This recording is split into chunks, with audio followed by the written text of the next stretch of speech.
Okay, good evening. It's 7 o'clock. We're ready to start the additional physics P2 revision session. Thank you for those who've written your names on the frog page. Feel free to ask any questions there, and as I said, they'll just be private, so only I will see them. So feel free to ask any as we go along. So we're going to look at the second half of physics. So we're going to look at electricity and going into radiation and end up in stars. We might not get quite to the end to reach to stars, but we'll go through as much as we can. So I'm going to go a little bit faster today. So if you find the pace a little bit too fast, then feel free to pause it, and you can press play again and watch it live, or you can watch again if you think there's something you've missed on the archive page. So we're going to start off by talking about static electricity. And static electricity occurs when charge builds up on an object. And static electricity is caused when electrons are physically scraped off one insulating material and transferred onto the other. So if you've got two insulating materials, they are things that don't allow electrons to flow easily. I'm just going to write electrons like that. Don't allow electrons to flow easily. So things like your clothes that you're wearing, foam materials, some plastic materials are insulators. They don't allow electrons to flow. The opposite to that, of course, is the conductor. So the opposite to insulator is a conductor. And in conductors, electrons are allowed to flow easily. So things like metals are really good conductors. So static electricity won't occur in these conductors. It only occurs in insulators. And like we say up here, it's physically because electrons are scraped off of the atoms of one of those materials and transferred onto the other. For example, if we take this scenario over here, if we rub this plastic rod against the clothing, what will happen was electrons will be physically scraped off one of those materials and onto the other one. Let's assume, therefore, that electrons are scraped from the rod to the clothing. The electrons will then stay on that clothing. The charge will build up. And hopefully you remember that electrons are negatively charged. So this t-shirt here will build up a negative charge. And because electrons have left this plastic rod, because it has lost negative charge, overall this rod will now be positively charged. So because you've rubbed those insulating materials together, electrons have been transferred, and you end up with two things that are oppositely charged. Now, when you have two things with the same charge, like positive and positive, two objects will repel each other, because like charges, which mean the same charges, repel each other. However, when you have two different charges, like something that's positive and something that's negative, they will attract each other, as we'll just see here. So these two oppositely charged rods will then attract each other. We've got repulsion here and attraction on this side here. So we need to remember this as in terms of attraction and repulsion and charges, and also you'll need to remember this explanation of why static electricity builds up. Now, if this person here with the negative charge now were then to touch a metal doorknob, for example, if this was metal, maybe you could think about what might happen. If you then touch a conductor, those electrons will rush off of you onto the metal, and therefore you can get an electric shock. So similar things will happen if you're sat in a car and your clothes are rubbing against the car seat. Sometimes when you get out of the car, because you've built up charge, that will then try and flow into anything metal, into a conductor. Moving on then, we're going to look at electrical circuits, and two types of circuits that we're going to look at. They are series circuits, which are these circuits here where everything is in one loop, And we are going to look at using this equation, V equals I times R, which is 1 on your data sheet, where V is potential difference in volts, current is in amps, and resistance is in ohms. That's the units for them. And I said before, you get the equations on your equation sheet, but you don't get these units, so you need to remember these. If you can't remember this funny symbol, then feel free just to write the word ohms.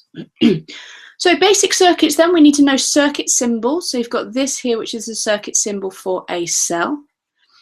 This is an ammeter.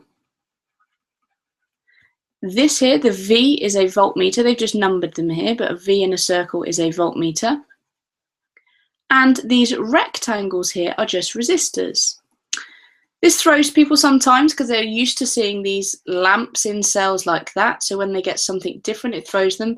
But they're just something else that provides resistance in the circuit. So let's have a look at a couple of questions that you might get in relation to series circuits. So this one says R1 is 2 ohms. So we'll put over here 2 ohms. R2 is 3 ohms. And R3 is 2 ohms. And it says, what is the total resistance in the circuit? Now, this is a pretty easy question that you'll get with series circuits, because all you need to do is add them together. So our total resistance would be 2 ohms plus 3 ohms plus 2 ohms, which will give us 7 ohms. Okay, so just adding up the resistances of those components in the circuit. Now, something more complicated they might ask, if the current at the ammeter is 5 amps, so if the current over here is 5 amps, calculate the potential difference across each resistor. And often they'll ask you to use this equation here. Well, they won't ask you, you just need to remember to use this equation here, V equals IR, when they give you circuits and ask you to calculate certain things. So here they've given you a current, they've said the current is 5 amps, they've given you a potential difference, and you need to and they've given you the resistances up here, beg your pardon, and you need to calculate the potential difference. So we need to calculate V, and they've given us I, and they've given us the R's up here, the resistances. But there's a few rules that we may need to remember, first of all, about current in a series circuit to help us out. One of those, which I hope you remember, is that current is the same everywhere. Anywhere you put an ammeter in that circuit, whether it's here, here, here, current is the same everywhere in the circuit. So if we look at 5 amps up here, we know that 5 amps is also flowing around this point and this point and this point and so on. The second thing we need to remember, though, is that potential difference is shared. So our potential difference, which I'm just going to write as PD, is shared amongst the components.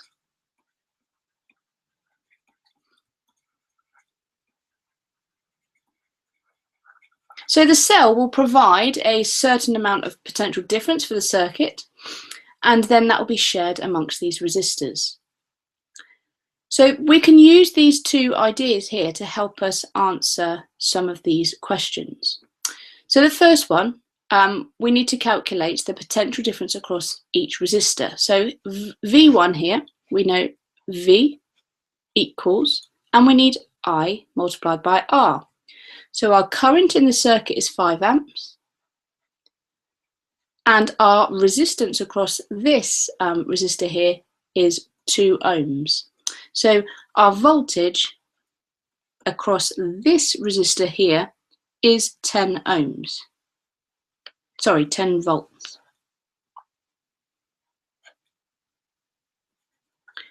Over this side here, we can do exactly the same thing. V equals I times R. And we're calculating our voltage here. So we've got V equals, our current is still 5 because it's a series circuit and the current's the same everywhere. But this time our resistance is 3. So our voltage equals 15 volts. Our potential difference is 15 volts. And finally over here, V equals I times R again. So V equals the current, which is still 5, multiplied by 2, which is 10 volts. So these are the type of questions that you will get for series circuits. So just look carefully at the information that you've got and draw all over your circuit. This will help you out most if you've done what I've done and written the values actually on the circuit. Now, because of this rule down here, the potential difference is shared amongst the components, we can work out what the potential difference up here was. So I haven't given that as a question, but this is just an extra thing. The potential difference of the cell would then be the sum of all of these. So the potential difference would be 10 plus 15 plus 10, which would equal 35 volts supplied by the cell. So just a few things to bear in mind there. I just want to highlight a couple of other things, and that is that an ammeter is placed in the same loop in the series as the components. Whereas if you look at the voltmeters down here, these are connected by separate wires either side of the device. So sometimes in a circuit you might be asked to draw an ammeter or a voltmeter in here, so you need to know how to draw those on as well. So that's series circuits, everything's in one loop. Let's go on now to look at some parallel circuits. Now the rules are different for parallel circuits, and we've got them up here. The potential difference is the same in each branch, but the current is split between branches. So the current is not the same everywhere like a series circuit anymore, it's split. And let's explain first of all this one here and why this happens. Let's think about the current. I'm going to draw some electrons flowing around here, flowing around the wire. If I were to stick an ammeter here, I could count the number of electrons that flow past every second. I can have a look at the current. But then at this point here, the electrons can go either down this branch or down this branch. So in parallel circuits, the current is split between the branches. You'll have half of the current going down here and half of the current going down here. So for example, if we give this a value of 5 amps, for example, whereas we had 5 amps everywhere in the series circuit, here there would be 2.5 amps along here. If we were to put an ammeter here, there would be 2.5 amps of current there and 2.5 amps of current there. Now it splits equally here because these are the same components. There's a lamp here and a lamp here. But just bear in mind, especially for higher, they tend to have resistors in these circuits, and therefore if you've got a small resistance here, you'll have a bigger current flowing through. Because of that V equals I times R relationship, if you've got less of a resistance, you can have more current flowing through. So it will split, but you might have, for example, 4 amps down this one and 1 amp down that one if you had different resistances. So just bear that in mind. So let's look at this second rule then, the idea that the potential difference is in the same in each branch. Now let's give this cell here a potential difference of 9 volts. So what you want to really think about when thinking about this is that the electrons are then given a package of 9 volts. This is the best way to kind of think about it. Helps explain it. So if the electrons are given that package by the battery, the energy supplied per charge, then whether they go down this branch here or whether they go down this branch here, they still have that same packet of energy. So if this has got 9 volts here, it will, if it went down this road here, it would still have 9 volts. And therefore, if we were to put a voltmeter across each lamp there, each voltmeter reading would be the same as up there, 9 volts and 9 volts there. Okay, so slightly different to parallel circuits, and you will need to remember these rules for both of them. If you kind of have this image in your head of the parallel circuit, that will help you out a lot. So here are a few questions for you to try. All I would say for this one, just to give you a little bit of hand, don't think about this one as a branch for this question. Ignore that voltmeter bit as a branch. Think about branches 1, 2, and 3. So have a go at those questions. Shouldn't take you too long, and we'll come back and see if you got them right.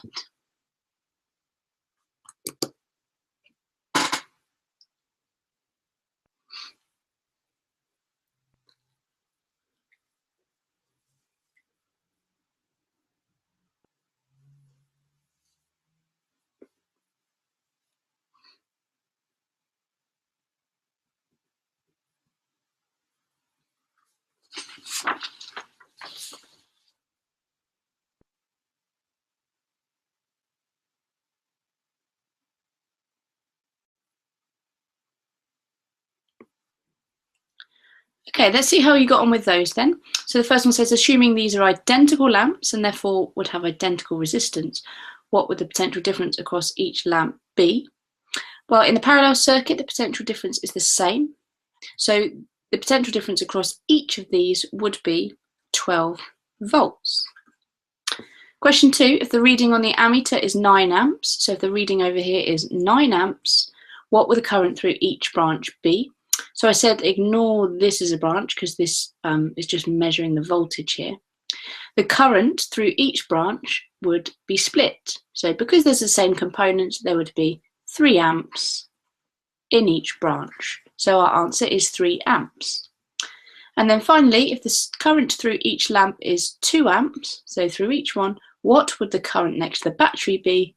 Well, because it's a series circuit, the current is the same throughout, so it'll be 2 amps. So very well done if you got those correct. We're going to go on now to have a look at a few circuit symbols and a few other components. So you might see that word in exam, component, okay? That just means things that you can put in circuits. So we're going to look at the diode, the light emitting diode, the light dependent resistor, and the thermistor. So you first of all need to know how to draw all of the circuit symbols for these. Now there's a few tips that I can help to give you a hand. First of all, let's go through the diodes. Now I remember it as this symbol looks a little bit like DI for diode. And then we just put a circle around it and we put our lines in. So that's how I remember the diode one. And the other reason that helps me remember this one is that it looks a little bit like an arrow here. This bit here looks like an arrow's head. And that reminds me that current only flows in one direction. And that is because, especially for higher tier, there's a high resistance the other way. So current will only flow one way, because the resistance in the other direction is too high. So I'll just put resistance in reverse is too high. So if you put one of these components in a circuit, it would only work one way round. If you took it out and turned it round the other way, it would no longer work. This then, a light emitting diode, LED. You really commonly see these obviously in your day-to-day life, LED lights, but you don't often know that their full name is light emitting diode. Now to help you remember how to draw this one, all you do is draw a diode again, and then these 2 arrows here coming off to show that light is coming off. So that is the light emitting diode. Over here we've got the light dependent resistor, and first of all, to help try and remember this one, you've got the basic resistor in the middle, just the rectangle, and then if you put a circle around that, and you've got 2 arrows this time becoming to the resistor, okay, because it's dependent on light. It's a light dependent resistor. And over here we've got the thermistor, okay, and we'll talk about these 2 in more detail just now. So first of all, let's just remind ourselves to what happens in terms of resistance and temperature, and that will help us with these 2 examples. So I'm just going to draw a wire here with some metal ions in there, and we'd have electrons flowing through that wire to those metal ions. Now, normally, if the temperature increases, then the ions are going to vibrate more and it's going to increase the resistance. So the normal situation is that if you increase the temperature of something, you increase the resistance. But, however, the thermistor, the therm in the word there is got like heat, like thermal, therm. The thermistor is a special type of resistor. And what happens with this one is the absolute opposite. So it's the opposite to all other wires and components and things. And I'll just draw a little graph that you'll need to recognise of resistance against temperature. And for a thermistor, as temperature increases, resistance decreases. So it's the opposite to what normally happens.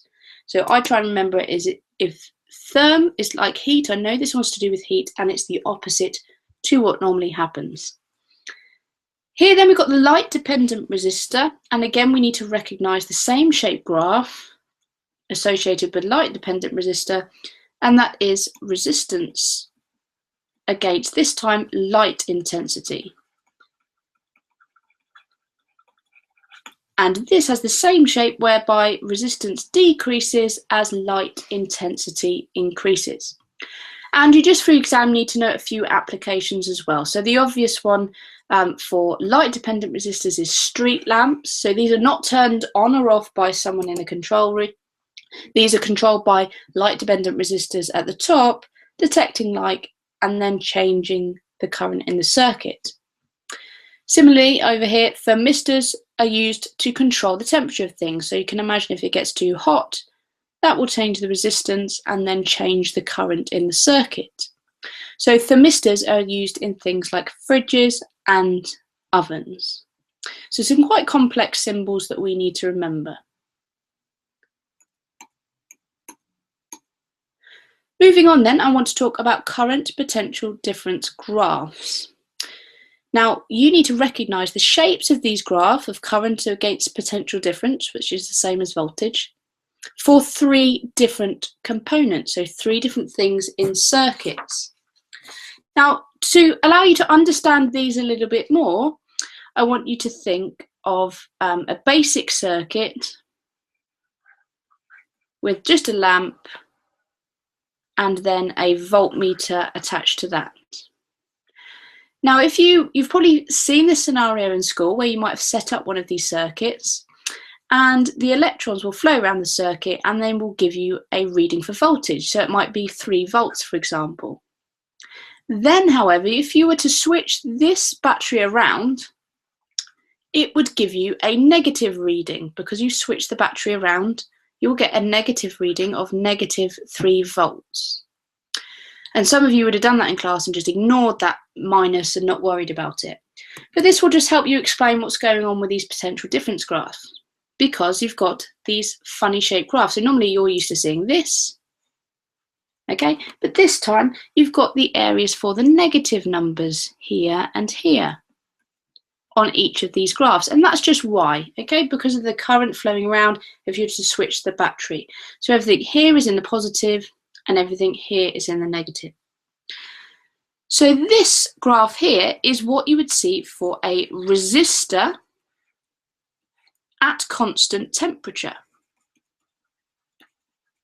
And we'll come back to why that's important in just a sec as constant temperature. So with a resistor at constant temperature, as potential difference increases, current increases.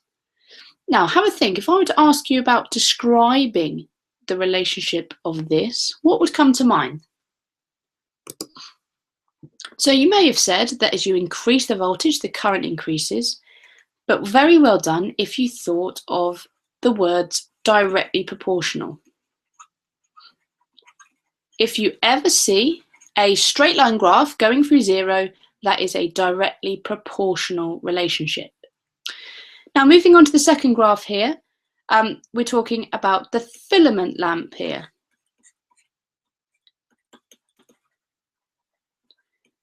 And as you can see, the filament lamp does not have a directly proportional relationship. It gets directly proportional to a point, and then it is no longer directly proportional. So if we were describing this graph, we might say it's directly proportional up to here, if we had a value on our graph, and then it's no longer directly proportional. And that's due to the fact that the filament lamp will heat up.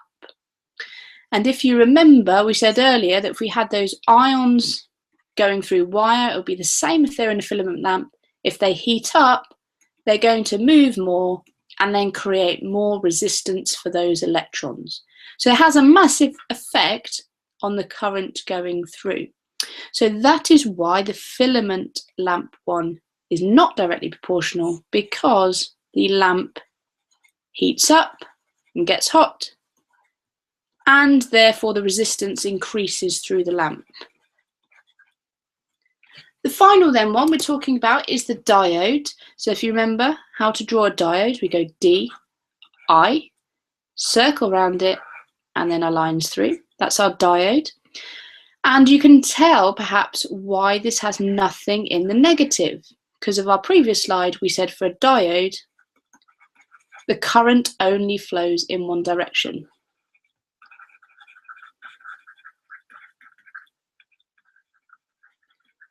So if you were to switch a battery round where you got a diode, there would be no current flowing through. So we need to recognise these three graphs and be able to match them up to these three components. Moving on then, I want to talk about AC versus DC current, and then I've got a few questions for you to answer. We're going to go on to the topic of mains electricity now before we try and head into radiation. So there's two types of current that you can have through a circuit. There's a small bit of your topic, but it may well come up in your exam, so you need to be aware of it. There's alternating current. That is current that changes direction. And it constantly changes direction backwards and forwards. So if you think about before, it'll go into negative, positive, negative, positive. And then there's direct current, which moves only in one direction. This direct current is the current that would be supplied by a battery.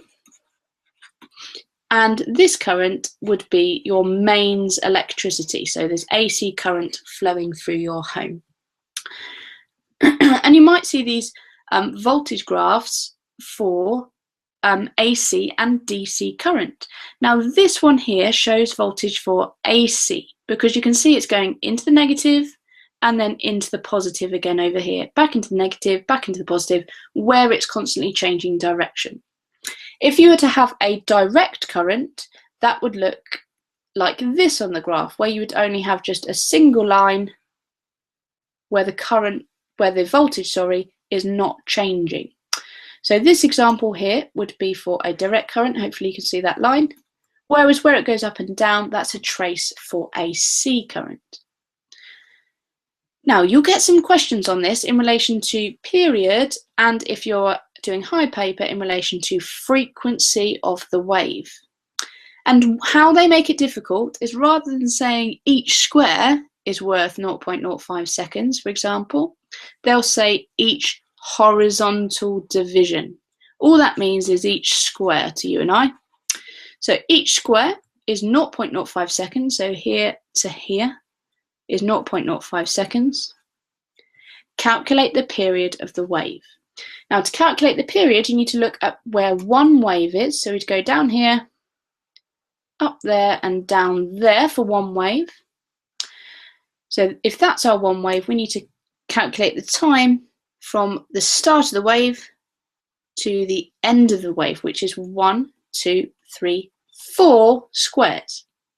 And if each square is 0.05 seconds, we do 0.05 multiplied by 4 to give us a period of 0.2 seconds. So all period is the time for one wave to complete. So just to stress, for foundation, all you need to do is count how many squares there is for one complete wave, and then times that by the number they give you for each horizontal division. Now for higher tier, what you'd have to do, they don't give you this equation on the exam paper, so you need to remember this one. You need to calculate the frequency, and to do that you do 1 divided by the period, and over here we said it was 0.2 seconds. So we would get a frequency of 5 Hertz. Okay, so a couple of things that you might associate with these AC or DC oscilloscope traces. The machines that these traces go on are called oscilloscopes, and you may well have seen one of those in one of your classrooms.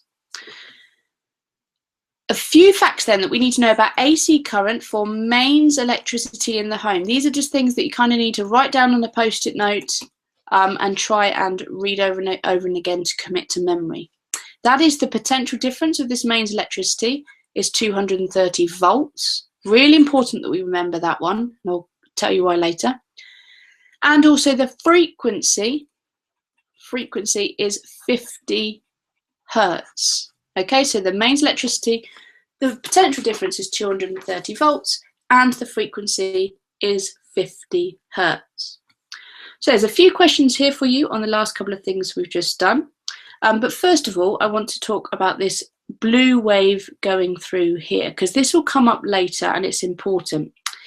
If you see a wave going around 0 volts, this is your neutral wire, and this would be your live wire in red here. So the live wire, the voltage oscillates up and down because it's alternating, but I want you to remember that this neutral wire here is always at 0 volts. Okay, and we'll explain why in a little bit more detail a little bit later on when we talk about electrical safety. Okay, so here's a few questions for you to try while I check any more questions that you've put on Frog. Have a go at these ones, and then I'll come back and see if you got them correct.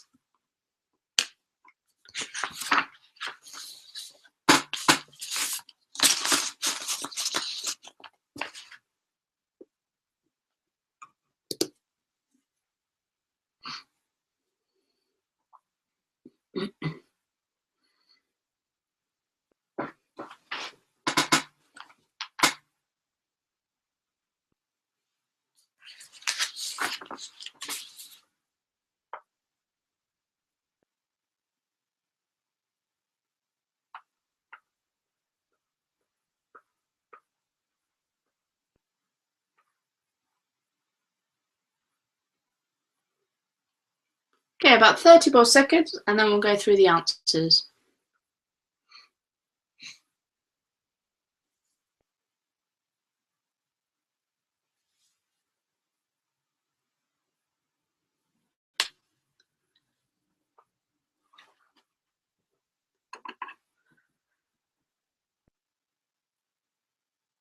Okay, if you didn't quite finish, feel free to pause and then play again. But for those of you who finished, let's go through the answers. So the first one, each horizontal division is 0.2 seconds. So each one of these is 0.2. Calculate the period of the wave. So you need to see where one complete wave is. So I'll just use my highlighter here to have a look. And do this on the exam. Highlight one complete wave so that you're not making any mistakes. And draw all over these graphs. So one complete wave is 4 divisions, so we need 4 times 0.2, which is 0.8 seconds, which is the period, the time to complete one complete wave. Frequency then, we need to do 1 divided by 0.8, because frequency is 1 divided by period, and that will give us a frequency of 1.25 hertz. What Y would be at 0 volts, that would be the neutral wire, and we'll discuss why in the next slide. Number 3, what component does the current potential difference graph on the right represent? That will be a filament lamp. Draw the circuit symbol for a diode, that's DI with your circle. And draw a circuit symbol for a thermistor, that is a resistor with a tick through it, just like that. Okay, so very well done if you got those correct. And we'll move on now to wiring and plugs. So we need to remember the colours of the wires that are in a plug and a few of the components around this plug. So first of all, here you've got the earth wire. I try and remember that because the grass is green, and that's the green and yellow stripy one, like the earth that I stand on. So earth is green and yellow striped. That's how we would describe the colour, green and yellow striped. The live wire is brown and the neutral wire is blue. Now I've got a little bit of a silly way to remember the live wire. Okay, so you remember the live wire by saying you have to be alive to poo, and poo is brown. Okay, a ridiculous thing to say and a ridiculous way to remember it. And you're probably laughing at me right now, but that is the way that I remember it. Okay, you've got to be alive to poo, and poo is brown. So that's how I remember the live wire. And then the other one is the neutral, which is the blue wire. All the wires that are going into that have got some insulation on them, so all the cables actually are insulated. And we've got to make sure here for safety reasons that there are no exposed wires coming out of the plug here. Now, if we were to have a look at the cross section of this wire, if we were to open it up and look at the cross section, we would see what we call a 3-core cable. So we had this cross section here, we'd see 3 wires going through it, the earth, the live and the neutral.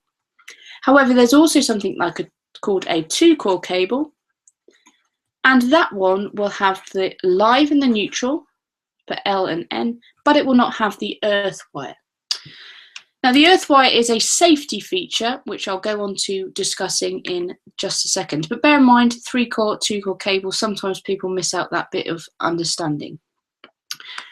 Now, in this space here, I just want to discuss what the live and the neutral wire do. So in a very simple diagram, if you have something connected to the power supply, you would have a cable going to the appliance. So let's just assume this is a kettle.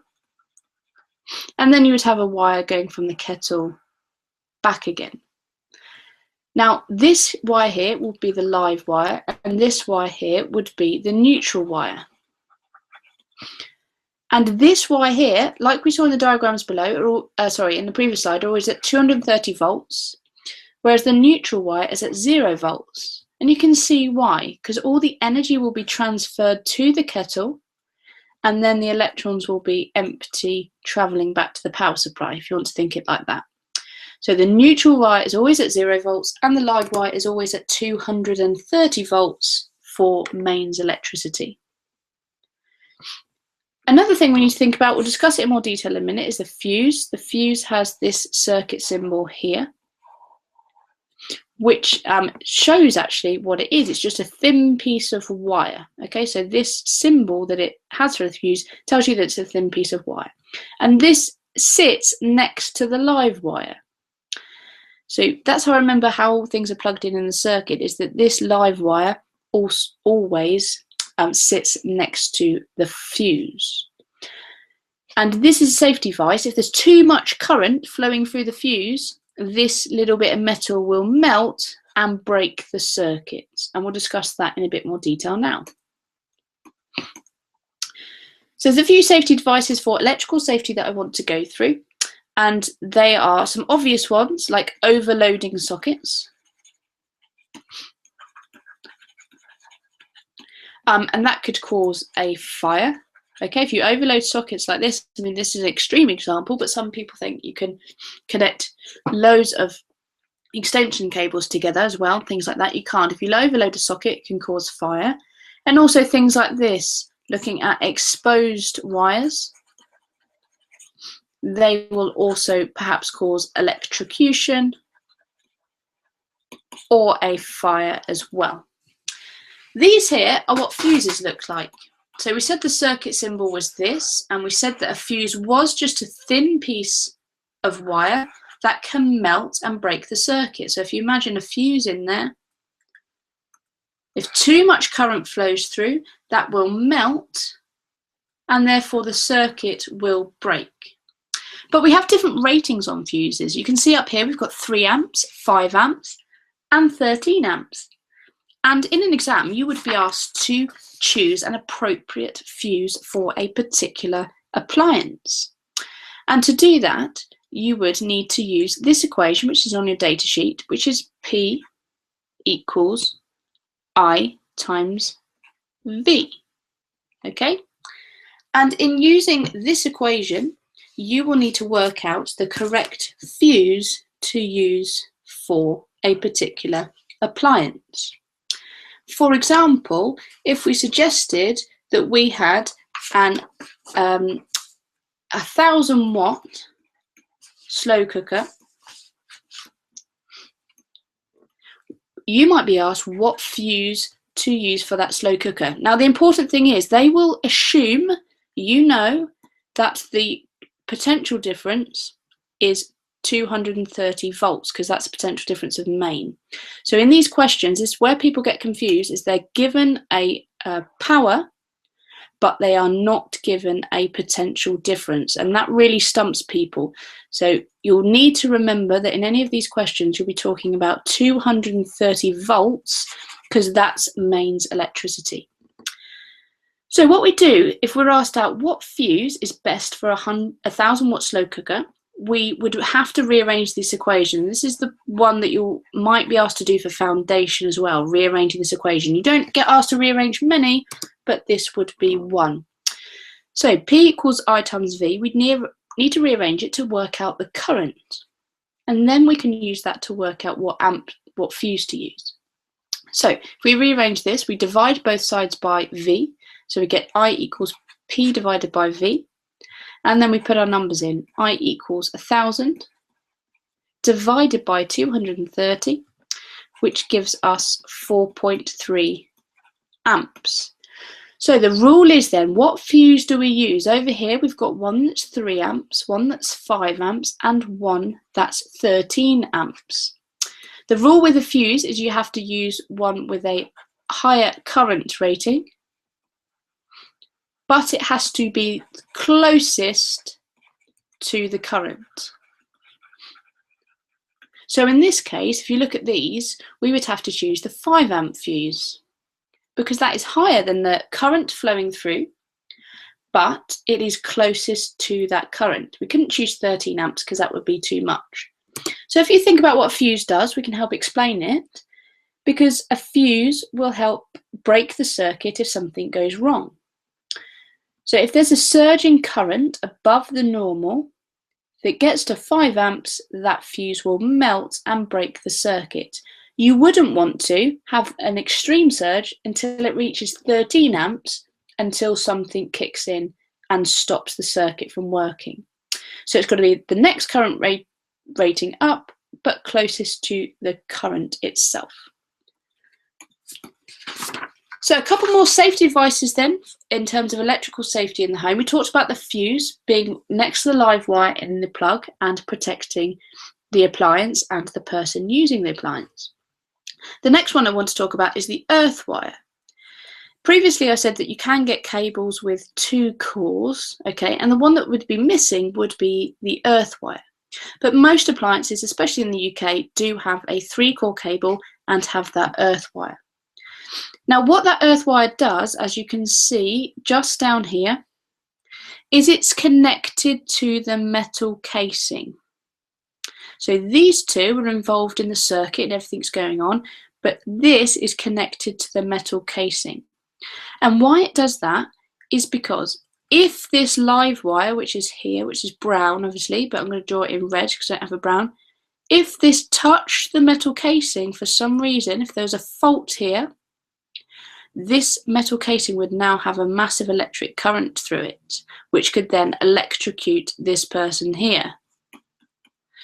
But what the earth wire does is take that current away from the device and safely takes it away from the person. So this earth wire here is connected to the metal, and it takes current away from the device if the live wire, for whatever reason, touches the metal.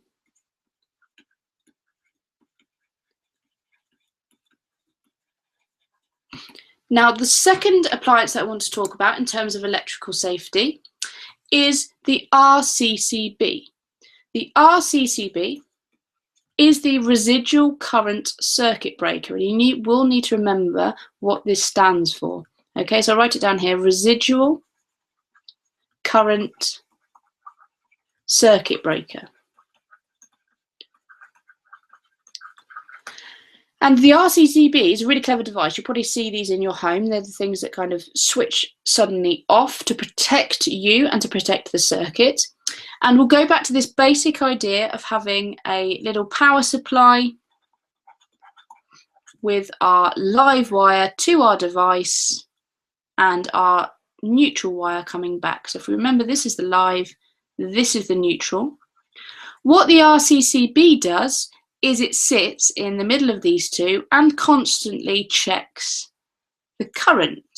Okay, and because these are in the same loop, the current between the live and neutral should be the same, because it's just the electrons going to the appliance and back again. And what it does, if it notices a difference in this current, then it will break the circuit. Okay, so let's assume that this live here was, say, 5 amps of current. Going back through the neutral, you should have the same current. And what the RCCB in the middle does is detects a difference in the current between the live and the neutral wires. Really common question, especially on a higher paper. Detects a difference in the current between the live and neutral wires. Because if you think about this idea that the live wire could have touched the metal casing, if that was the case, that would cause a big difference in the current all of a sudden, because the live wire would be disconnected and touching the metal casing. So in that case, this RCCB will shut down the circuit straight away, protecting you and also protecting the appliance. So the RCCB tends to work with an earth wire as well in the system, and also with a fuse. So all of these things tend to work together, but the RCCB here is faster than the fuse, because if you think about it, the fuse will have to take a little while for that wire in the middle to melt, whereas that RCCB, it will notice the difference in the current straight away and shut off. Okay, so here are a few questions for you to try. I'll just give you a minute or so to answer these, so try and read them through as quickly as you can. But feel free to also pause if you need to, and then play the live feed again.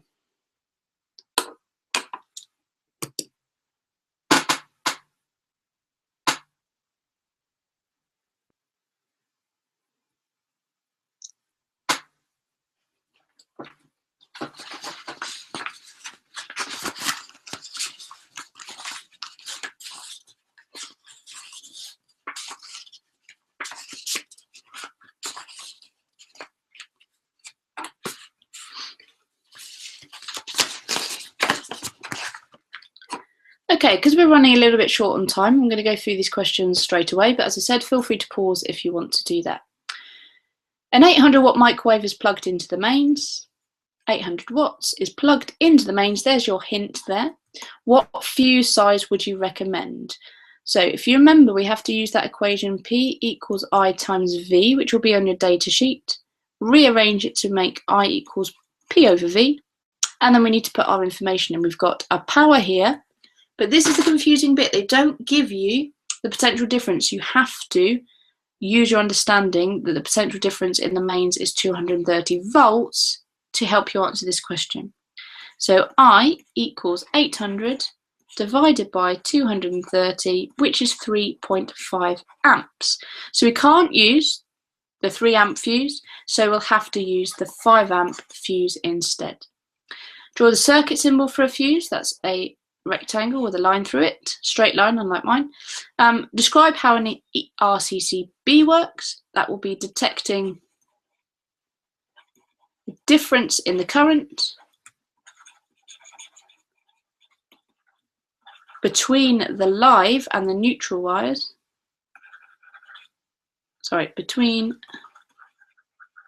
live and neutral wires, and then it will break the circuit or shut off the circuit, turn off the circuit. Because the good thing about these is once you fix the circuit, you can turn them straight back on again, unlike a fuse, which you'd have to replace. So which is faster? That would be the RCCB. What colour is the neutral wire? That's blue. And which wire lies next to the fuse? That is the live wire. Okay, so we're going to move on now to talk a little bit about radiation. So that's the stuff on electricity done, and we're going to talk now about radiation. Just before I do, I've just had a question about, would there possibly be an exam question to compare a fuse and an RCCB? Yeah, absolutely. And the things that they probably want for that would be things like the fact that you have to replace the fuse, whereas you can just turn the RCCB on and off, and the idea of which one is faster as well. Okay, so yes, definitely possibility for a question there on comparing those two. Definitely a possibility for a 6 marker talking about electrical safety, because you can talk about fuses, RCCBs, the earth wires. Oh, and the last thing you could talk about, if I just refer to what we did just a minute ago, is double insulation. That is the symbol for double insulation. All that means is when an appliance is coated in like plastic or something, so there is no chance of you getting electrocuted. So a lot of appliances like this abroad are doubly insulated, and therefore they don't have that earth wire. They tend to have 2 core cables with that double insulation. Moving on then to plum pudding and atomic structure. Now this is the explanation of how we come to the model of the atom that we see today, where we have a positive nucleus surrounded by electron shells with electrons in them. First of all, this was the plum pudding model that they thought they could use to describe electrons. Now, the plum pudding model, you'll need to recognise this picture, had electrons dotted throughout a sea of positive charge. So they knew about electrons then, but they didn't know about the nucleus. And that's how they thought atoms were like. So we need to know this idea of sea of positive charge with electrons scattered throughout them.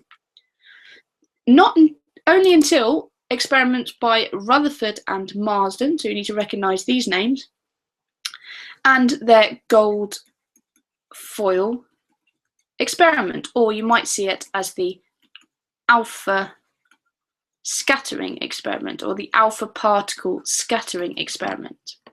And they changed from this idea of the plum pudding model to our idea of everything being in a nucleus, or the protons and neutrons in there, or at least the positive charge in there, and the electrons around the outside. These are the 3 things that they found, and then we'll explain why using this diagram. So Rutherford and Marsden found out that most of the atom was empty space. So most of it, like this, is just empty space.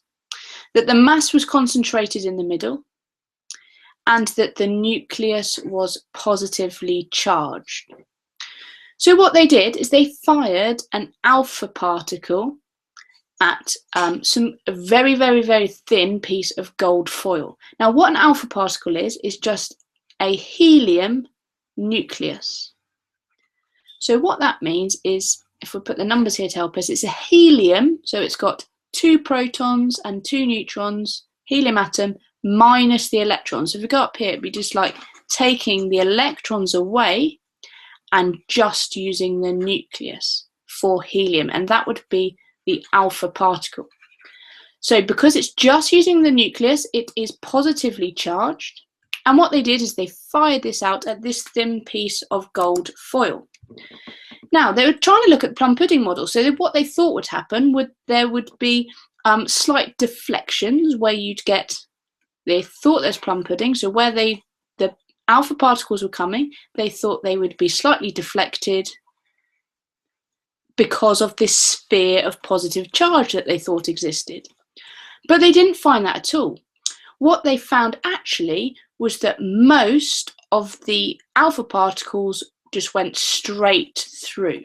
So most of the alpha particles went through.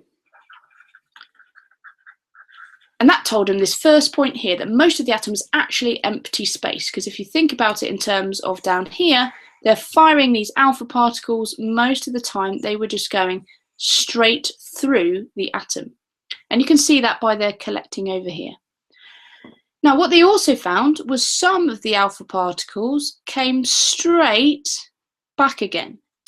So this was because you'd have the positively charged alpha particle going towards a positively charged nucleus, which repelled them straight back out again. And that told them this second point and third point here, that the mass was concentrated in the middle, and that this contained a positive charge. They didn't use the word proton straight away, but they knew that this contained positive charge because they were being deflected back out again. So what looks like a quite complicated diagram is actually broken down into a few simple discoveries that lead us into this model, which is the nuclear model of the atom. You might be asked in the exam, for example, to compare the plum pudding model and the nuclear model, or you might be asked to explain this experiment and the findings that they made, which would be a 3 or 4 mark question. Okay, moving on, we're going to talk about radioactivity, and to do that we're going to first mention isotopes. Now, isotopes are atoms with different numbers of neutrons. So they are atoms of the same element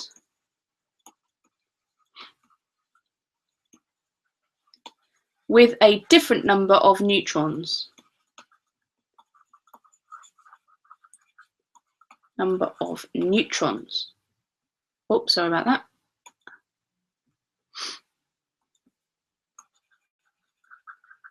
Okay, so for example here, in the periodic table, we're used to seeing carbon-12. So we know the mass of that carbon is 12 because of the number of protons and neutrons. It has 6 protons and 6 neutrons in its nucleus. However, there do exist different forms of that carbon, so atoms of the same element, but with different neutrons. And you can tell that by the mass. So here we've got carbon-13, and here we've got carbon-14. And if you look at what's different about them is the number of neutrons. So this one's got an extra neutron, and this one has got an extra 2 neutrons. And with these isotopes, what tends to happen is they tend to be, some of them anyway, are radioactive. And that means they decay and break down. And when they do that, they release radiation. And we'll look at the different types in a minute. So these isotopes here are often what we call unstable, which means they'll decay and break down. And when they do that, they'll release radiation. So some of the carbon that exists in the world is carbon-14 and some is carbon-13. But randomly, it's completely at random, this carbon nucleus might decide just to decay. But the whole process is absolutely random. That's why we get this average if we look at the mass. Because even though we think about it as 12 and most of our periodic tables are rounded up, actually this here indicates that the masses are a little bit different, and this mass number is an average of those that are found. But 98%, nearly 99% is carbon-12, hence why this is pretty much 12 here. So when these radioactive nuclei decay, they can release radiation. And background radiation is all around the UK generally. Natural radiation can be found in rocks. So some of these nuclei, for example, that in rocks would decay and release radiation because there are unstable nuclei in the rocks around the UK. Not only that, there's something called radon gas in several parts of the UK, and this map shows the areas where there's lots of radon gas, for example down in Cornwall here. And radioactive isotopes of radium can also decay and break down and release natural background radiation. Furthermore, we can also have man-made or artificial radiation, for example from nuclear disasters or weapons. So nuclear weapons or nuclear disasters like the Chernobyl disaster, where we have had that massive disaster with a nuclear power plant. Also things like X-rays and medical uses, which can release radiation. If you have lots of X-rays, or if your nurse was working with lots of X-rays all the time, you've got to be particularly careful. But actually, they probably won't give you this as an example as an exam, but they might give you this in relation to a question, because it's been in the news quite a lot recently. And that's that actually cigarettes are massive contributors to artificial radiation, because they've got radioactive isotopes inside the cigarette which can then emit radiation when those decay.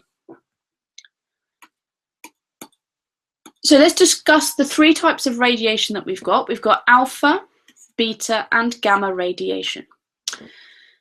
Alpha radiation is a helium nucleus. So just like we used in that Marsden and Rutherford experiment with the gold leaf and the gold foil, this is a helium nucleus. And it is positively charged. So when an isotope, nucleus of an isotope breaks down, it can release 2 protons, 2 neutrons, which is a helium nucleus. On the other hand, we've got beta radiation, and when a radioactive isotope decays, the nucleus could release an electron, and that is beta radiation. The final one is the gamma radiation, which can be released when the nucleus decays. And just had a question about whether it's the nucleus that is unstable. Yes, it is. We would call these nuclei here unstable, okay, which means they could break down at any minute and release any one of these forms of alpha, beta, or gamma radiation. Now, a few things that we need to know about. First of all, because an electron is released, then beta radiation has a negative charge, whereas gamma is an electromagnetic wave, and that would have no charge. So one key thing that they sometimes put in exams that throws people is the idea of which ones are deflected, which means are change direction. So deflected equals change direction by a magnetic or an electric field. And you need to think about which ones are charged to be able to answer this question. So alpha particles are positive, beta particles are negative, so these are charged particles. So these are ones that can be affected by an electric and a magnetic field. So if you've got your decaying nuclei here, your alpha particles will be deflected in a field, your beta particles will be deflected, but your gamma rays will go straight through unchanged. Now, what you need to remember is that alpha particles, because they're positive, will go in the opposite direction that beta particles will. Now we're going to talk about the types of radiation in terms of their ionizing abilities. Okay, and we're going to talk about alpha first of all. Alpha is what we call strongly ionizing. Now, because it's big compared to an electron, it's actually absolutely massive compared to an electron, it also has a positive charge, which means when it bashes into other atoms, it can rip electrons off of those, causing those atoms to become ions. That's what it means by ionizing. So that can cause a lot of damage because it's a positively charged thing, banging into atoms, and it can rip those electrons off. Compare that down, then we've got beta, which is slightly ionizing, to gamma, which is weakly ionizing. So in terms of how dangerous they are, you might suggest that alpha particles, in terms of their ionizing ability and ability to damage other atoms, is quite unstable. Now, I've just had a question that says, how did the electron end up in the nucleus for beta radiation? Awesome question, and I'm glad you asked that, and I'll come to that in just a minute. So I'm running over the 8 o'clock time a little bit, but I'll keep going for just a bit so I can answer that question. So strongly ionizing to weakly ionizing. Here we've got something we need to talk about, about how much they penetrate. That means how much they go through materials. Now, the thing with alpha, this doesn't really penetrate much at all. So it doesn't penetrate far, it doesn't travel far. It'd be absorbed by the time it gets very far in air, for example. It doesn't penetrate far. Whereas the gamma does penetrate far. So the gamma radiation is going to travel really long distances, whereas the alpha radiation won't. And this diagram you should be familiar with about which materials will stop each 3 types of radiation. So you've got alpha particles stopped by paper, beta particles stopped by a few sheets of aluminium, and gamma particles mostly stopped by lead. You'll see a little bit might still get through, but mostly stopped by lead. And it's lead which is used in hospitals, and all the nurses will stand behind that to protect themselves from radiation as well. Now, to remember this, I always remember A, B, G, and the fact that they're in alphabetical order: alpha, beta, gamma. Okay, moving on to a few uses of radiation then. We've got smoke detectors, which alpha radiation is used in. Because if you remember from before, even though it's strongly ionizing, it won't travel very far at all. Okay, so it won't penetrate very far. So actually we're quite safe unless we open this up and start accessing the radioactive material inside. Because it's not very penetrating, it's got a low penetration, it won't travel very far, then we are quite safe from that. If you were to obviously access the material inside, it would be highly ionizing and quite dangerous. Here we've got the idea of beta radiation, which can be used, for example, to test the thickness of aluminium foil, because it's stopped by a few sheets of aluminium foil, so it should help to test the thickness of foil. So it's sometimes used in these foil mills. And also, these are used as tracers. So both of these actually, gamma radiation, which you'll see like this kind of symbol, is used as well as beta radiation for medical tracers. Gamma is also used for to kill cancer cells and to sterilize foods. So it will kill the cells like bacteria and things that are on foods. So here you've got the gamma rays being fired directly at a tumour. You want it to land right on the tumour, otherwise you can damage the other cells around it. The medical tracers then, just to give you an idea of the kind of thing that they might be used for. The example that they sometimes use in exam is iodine 131. Now that is an isotope that is used to check the function of a gland called the thyroid gland. And what they do is they make you swallow or inject you with this isotope, which will then be breaking down. And when it breaks down due to decay, it will release radiation. And then they can test to see where that radiation is in your body. So if your thyroid gland's working properly, it should be moving around your body. Otherwise, you might get an accumulation of that iodine 131. So here, for example, they make you swallow it and use something called a Geiger counter or a Geiger-Müller tube to count the activity of that radiation. Now, this is really important. The reason why these two are good is because beta and gamma can leave your skin. They can penetrate through aluminium, remember, and gamma rays will only get stopped by lead. So they will be able to leave your skin if you have that radiation in you. Alpha, however, is stopped by paper. But if that got into your body, alpha radiation, it would not be able to get out again. And therefore, that's just going to continue to cause loads of damage inside, whereas the beta radiation and the gamma would be able to go out of your body. Okay? Okay, so here are a few questions for you to do. I'm just going to go through them straight away so we can go on to the last little bit about radiation. Feel free to stop the video and go through them if you want. It says, name the two types of field that are deflected by an electric and magnetic wave. They are alpha and beta. Which radiation will be stopped by aluminium? That's beta. Which type of radiation kills cancer cells? That's gamma.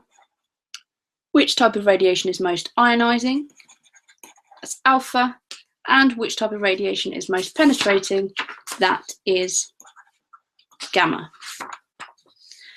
Okay, this last little bit then, just 2 more slides to go to be able to answer the question that I just got about the electron in the nucleus.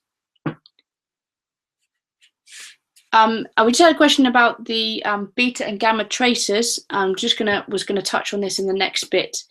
The question is, do they only use beta and gamma tracers with a fast half-life? Yes, they do. They'd only want one with we call it a short half-life, okay, because we're talking about time. So a short half-life because we want them, don't want them to keep releasing radiation in our body.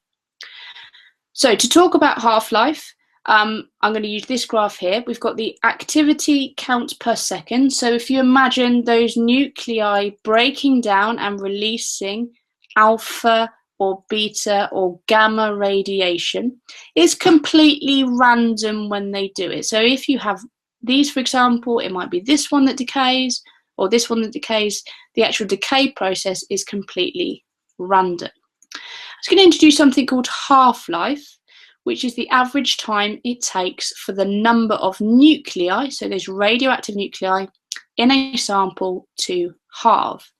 So for example, if here we had a sample of nuclei, it would be the time it takes for those number of nuclei to halve. And that is half-life, okay? And we'll see it in terms of this graph over here. So for example, here you might see it in counts per second.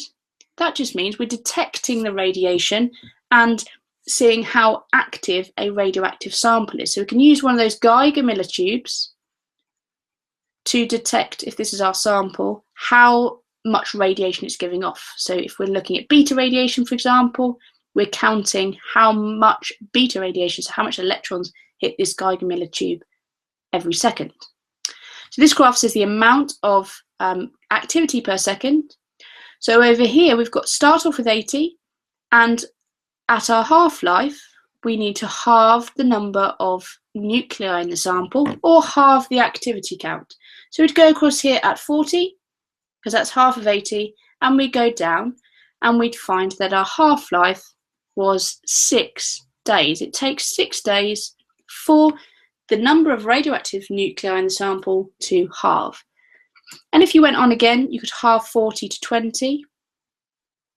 And between here and here is another 6 days.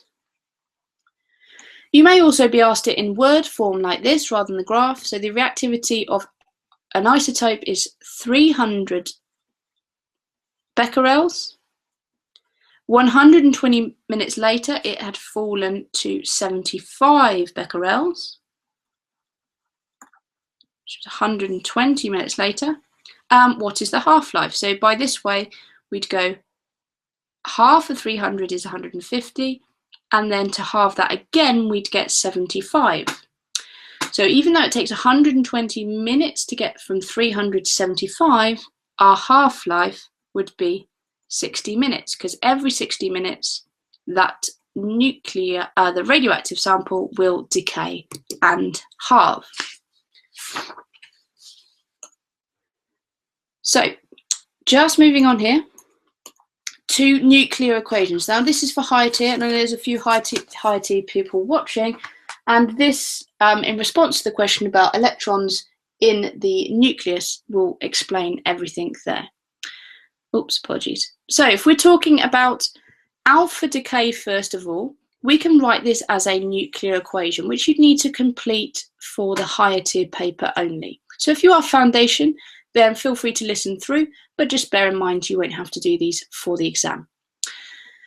So here you have your radioactive sample, your radioactive nucleus, and that is going to decay to release an alpha particle, which, if you remember, is a helium nucleus. So that is where the numbers 4 and 2 are coming from. The alpha particle is a helium nucleus. So this one's quite simple. When you look at the numbers, if you've got a mass of 219, you are going to lose a mass of 4. So the element that you make must have a mass of 215. Again, the proton number is going to decrease by 2 because you are getting rid of that alpha particle that has 2 protons. Therefore, your proton number is going to be 84.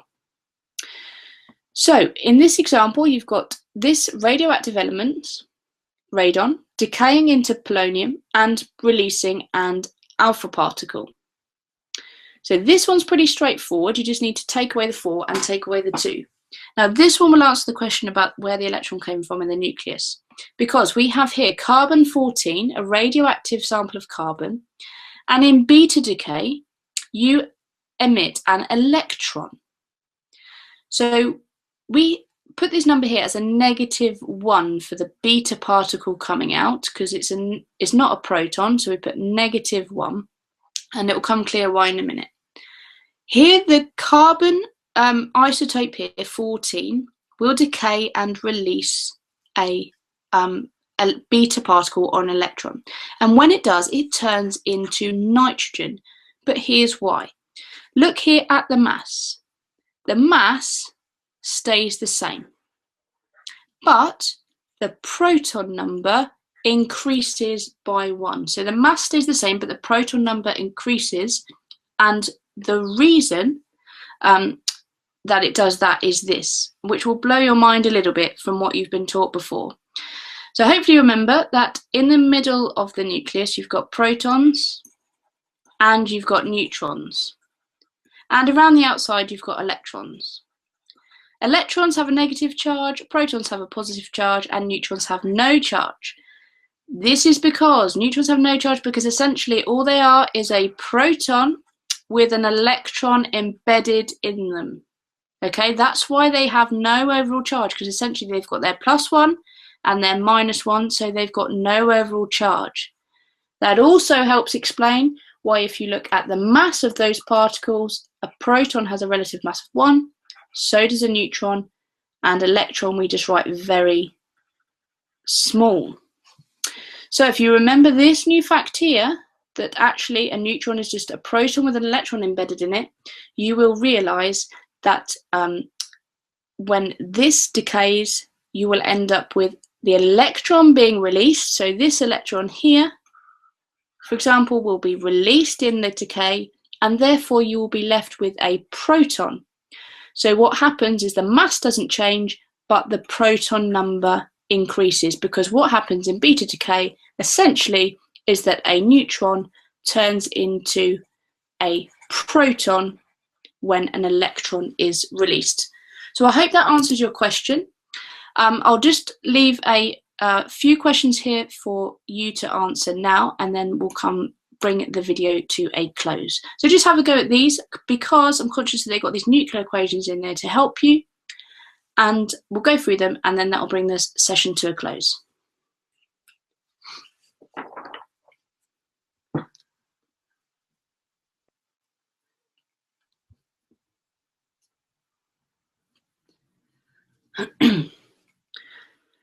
Just had a question on smoke detectors as well, which I'll answer just after you've done these questions.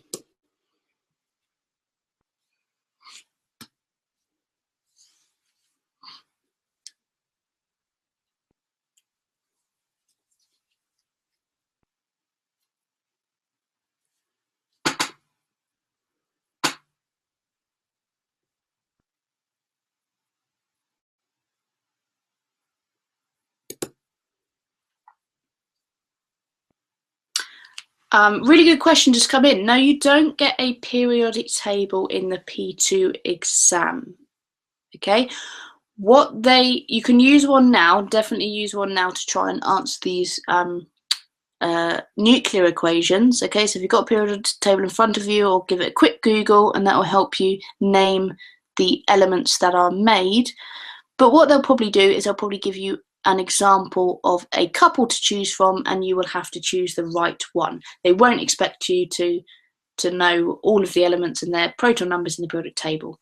Okay, so that question 2 might be a little bit tricky, but do use a periodic table, or at least just work out the numbers, and then you know that you know how to do them.